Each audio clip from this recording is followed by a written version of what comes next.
Welcome to the American Glutton Social Club, where you share your stories with us so we can share them with everybody else. Who do we have today, Paige? Today we have a story from Trevor. Hi, Trevor. Trevor says, "Hey, Ethan and Paige. I've been overweight my entire life. I grew up in a house where you finished what was on your plate, made frequent trips through the drive-thru, and developed a habit of using food as a coping mechanism for emotional issues." Why? We got to talk to somebody about this emotional stuff, because I do that too, and I feel that too, and I have that urge, and I fight that urge still to today. But I would love to know where that comes from for people on a genetic level. Like, what was the causality of that? Mm-hmm. You know? Yeah. I hear you. We arrange somebody to explain that to us, Paige? 100%. Thank you. He says, in 2019, I started a fitness journey that saw me lose 80 pounds. Unfortunately, I went about it all wrong. I'm 6'1", and at the time weighed 374 pounds. I was eating 700 to 900 calories per day and slaying it at the gym. Great progress, no sustainability. Unsurprisingly, I gained the weight back because I wanted to focus on my last semester of college. Graduated top of my class. Very well done. He says, fast forward to the day before Thanksgiving 2021. I was fat, out of shape, and my wife had a heart-to-heart about how she does everything she can to look good for me, but I do nothing to reciprocate those efforts. I want to say something. Even today, my life is kind of segmented into these periods. So it'll be a maintenance period, right? Or it's a maintenance period or a fat loss period. Like I'm going to go do a movie. And so I have enough time and I go like, well, I want to be dieting for the movie. And so I want to lose every little bit of excess fat I can. And so it's a dieting period. And in these periods, there are exercise blocks where I'm increasing my volume of exercise over time. So week 1 is pretty easy, and then they get harder and harder. If I even do that a little bit too strenuously, like if it starts off too hard, by the time I'm a month in and I'm supposed to be compiling more and more volume to this, or I start off in too big a caloric deficit. So a month in, when I've got to lower my calories again, it's now putting me into real deep deficit. It's a recipe for disaster, these things. Mm-hmm. Yeah, because he talks about a pretty big deficit there, only eating 700 tonight. That to me, I hear that, and I've done stuff like that before. And I just go like, it's pure hell, but the weight is flying off you. So that's motivating. Mm-hmm. But then for me, every single time I did that, the end result was I'm rapidly reaccumulating that excess fat. Mm-hmm. Yeah. So that's the first thing I want to say. The second thing I want to say is if I had my druthers, I would be in Crocs and sweat shorts and a t-shirt all the time. Yes. And I hear the same thing from my wife. Yeah. Like, and it's like, I'm not working out for her, but like I could put in way more effort at like, let's have dinner tonight. And I'm going to put on some regular pants and some shoes. Mm-hmm. And so I'm just saying like him sharing that with us is actually making me want to do something a little bit better in my life too. I hear you. Okay. So he says, I also want to jump out of a perfectly good airplane. Even though the military can drop Humvees out of planes no sweat, there's a weight restriction at most facilities for skydiving. He says, so that was my motivation to get started. I started using my FitnessPal for tracking, but heard the episode with Lane Norton, started following him on Instagram, and got more familiar with his app, Carbon Diet Coach. I signed up to use that, used my health insurance to get a discount at a local gym so it could fit within my budget, and have been working. I This is the first time I've heard it, and it's amazing. That's If that's a amazing. thing, that's Everybody incredible. should do that. I'm going to try to do that. 100%. That's awesome. I'm going to look into that. He says, have been working for a little over a month on eating well and going to the gym. So far, I'm down 28.3 pounds from my starting weight of 362. Wow. Yep. Have incorporated running into my treadmill workouts or use a much steeper incline than when I started. And I've used YouTube to figure out a push-pull leg split that I'm going to start doing.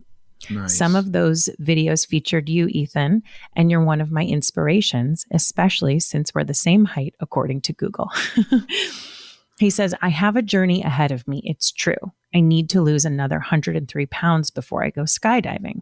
After that, I'm not sure. I really want to get into calisthenics. Calisthenics. Thank you. And having total control over my body. We'll have to cross that bridge when we get there, though. But for now, I'm focused on fat loss. I love the podcast and take something away from every episode. I appreciate you introducing me to so many helpful people. I hope you have a good 2022.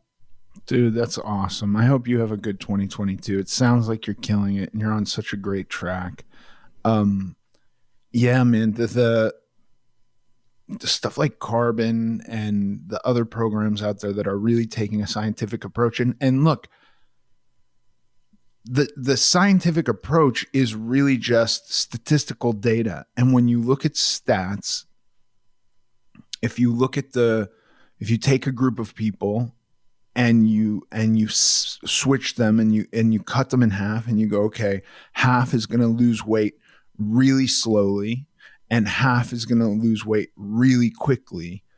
Of the group that lost weight really slowly, more keep the weight off. None of these are absolute. So it's not like absolutely everybody keeps the weight off. That's not in the cards. But more people are successful at maintaining and long-lasting weight loss when they do it slowly. And so that's what this scientific approach is about.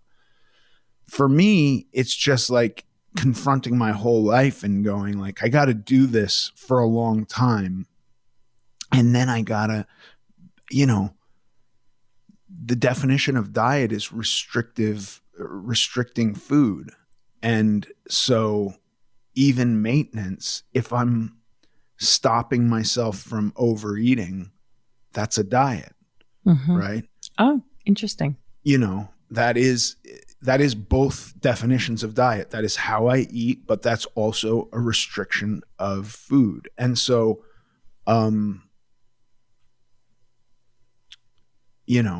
thinking about like a life of dieting, and this is not to say that there aren't days where I'm like, I'm really not going to withhold myself, right? Christmas, I'm going into Christmas going, I'm going to eat whatever I want. I don't want to make myself sick, but like if my wife makes pancakes that day, which she doesn't, she always makes eggs Benedict, but like eggs Benedict is something I would never, ever eat. And I'll eat that on Christmas.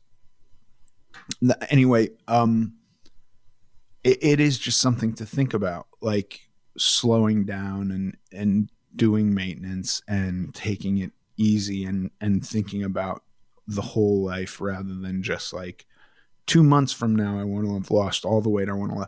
By the way, every time I did these really extreme things and lost a ton of weight in 2 months, I lost a bunch of lean tissue too. And I always felt I looked weird. Now, that's not to say everybody's going to feel that way, but I always did.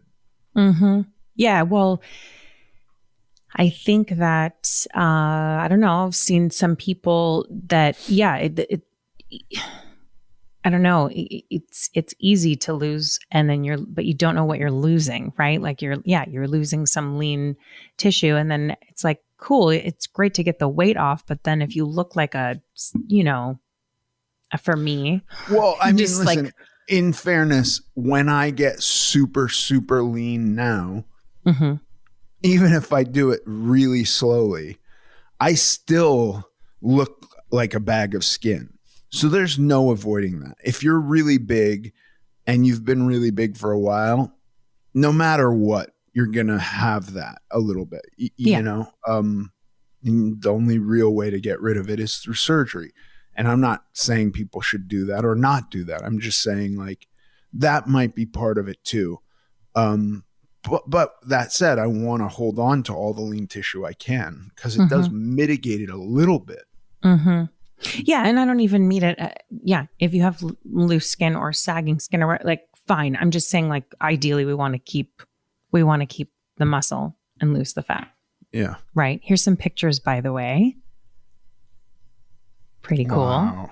That's I know, incredible. And so good. Here's actually a second one that he sent, so you can see two different angles there for Trevor. Trevor, you are crushing it, dude. Keep going. Yeah. I think it's such a great, I don't want anyone to ever get the idea that they can only write in if they've had some really dramatic, thing happen or like losing 23 pounds is it's a big deal. Yeah. And, I'm just saying like it's 28.3 is what he lost. But yeah, like even if it's a success of like, I'm finally eating in a way that I understand, or I'm finally enjoying exercise or whatever. It doesn't, I love everybody sharing anything they're winning at, you know what I mean? Along this journey that we're all on together. I agree. Trevor, thank you so much. Thank you very much, Trevor. If anyone else would like to share their story with us, you can send it to us at americanglutton.net.